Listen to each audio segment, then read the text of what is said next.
Intersectionality doesn't ask you if you want to submit to its standard. It does not say, this standard worked for me. Would you like to give it a try? It is one thing to pass on the ice cream. It is another to eat your greens. Weeding the garden is good and hard work, but you won't eat a thing if you fail to plant and water.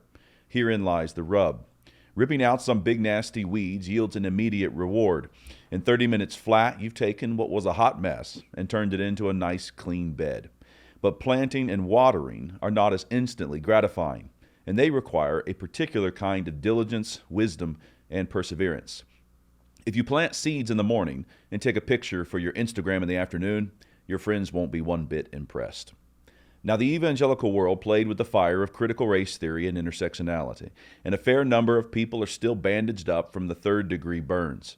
But a large swath of Christian leaders have now renounced the abominable flame. Most recently, we have a special committee from Grove City College giving CRT the boot. Upon receiving this news, all God's people said, Amen. And this renunciation is not the first of its kind. Over a year and a half ago, all 6 Southern Baptist Seminary presidents renounced critical race theory and intersectionality, using, in fact, the same incompatibility language found in Grove City's report. Christian leaders of many conservative organizations have made their way around to say no to the wokeness. Now, several of these leaders were quite slow on the draw, only coming around to such renunciations after correspondence from conservative donors that troubled their sleep. As Wodehouse once put it, these disgruntled donor letters made these slumbering Christian leaders leap on the pillow like a gaffed salmon. But renounce the wokeness they have. And here we all are now saying, look, the weed is gone, and behold how clean my garden is. But Jesus once warned about what happens when the demon is cast out of the house and people start tidying up. Quote, when the unclean spirit is gone out of a man, he walketh through dry places, seeking rest, and findeth none. Then he saith, I will return into my house from whence I came out. And when he is come, he findeth it empty, swept, and garnished. Then goeth he, and taketh with himself 7 other spirits more wicked than himself, and they enter in and dwell there. And the last state of that man is worse than the first. Matthew chapter 12, verse 43 through 45. I make no predictions about how long this process will take, but it is my firm conviction that if we do not fill the house with the truth, then 7 demons more wicked than intersectionality will be coming home to roost. Consider it from this angle. If the conservative evangelical community had been feeding on the truth, they wouldn't have gone for the counterfeit.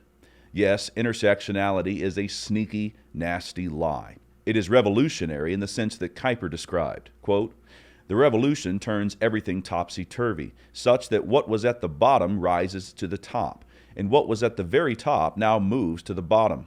In this way, it severs the ties that bind us to God and His Word, in order to subject both to human criticism. So critical race theory and intersectionality is a slippery snake, but it is the kind of slimy creature that a mature Christian community would have seen miles off.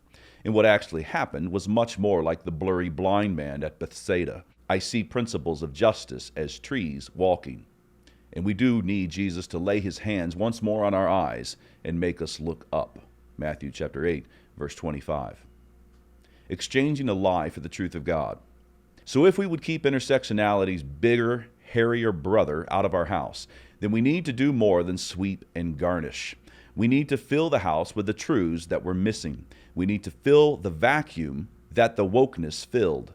Paul speaks of those who exchange the truth of God for a lie. And so something might click for us if we run the process in the other direction and exchange a lie for the truth of God. So in what follows, I will sketch 4 lies of intersectionality that lured too many evangelicals. And I will signal the corresponding truth that we need to employ to stand against whatever corruptions intersectionality has gone to round up. But this post is getting chopped in 2. So 1 lie this week, and the other 3 are coming next week. The first intersectional lie that Christians need to exchange for the truth is intersectionality's lie about law. It lies about the standard.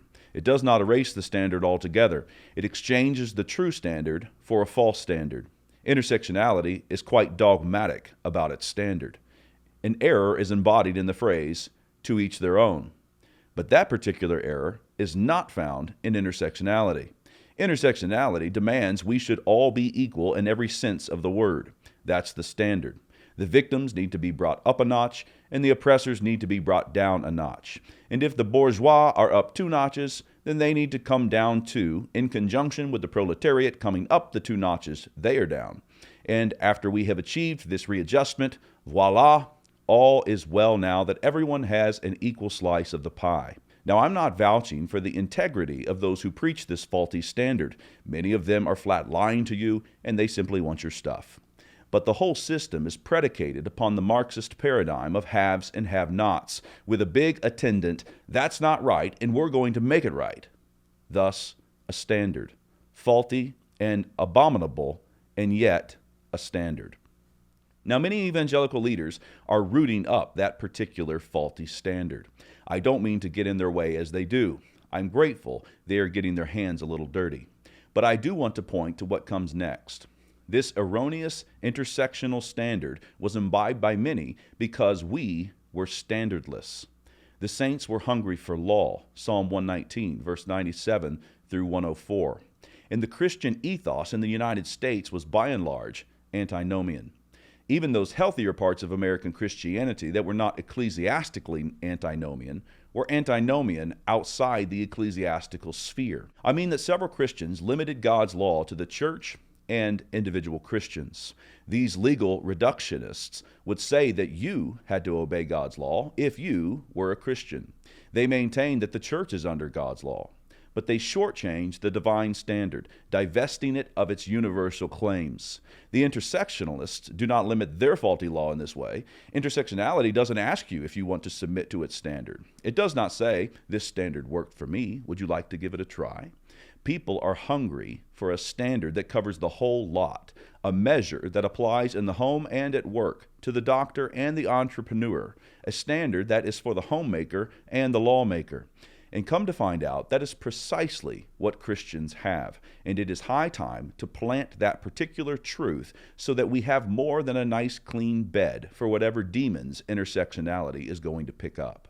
In a nutshell, we need to recover what the wise man taught long ago. Quote, where there is no vision, the people perish, but he that keepeth the law, happy is he. Proverbs chapter 29, verse 18. Before I go, I want to tell you about a new documentary coming to Canon Plus. It's called Eve in Exile, and it comes out on May 6th. Eve in Exile is a movie about how Christian women can embrace their calling. And if they want to embrace their calling, it's important to know what that calling is. Eve in Exile will show you where things went wrong. Then it will point you toward the surprising path back to the garden. Don't watch and sulk about how far you or others have strayed.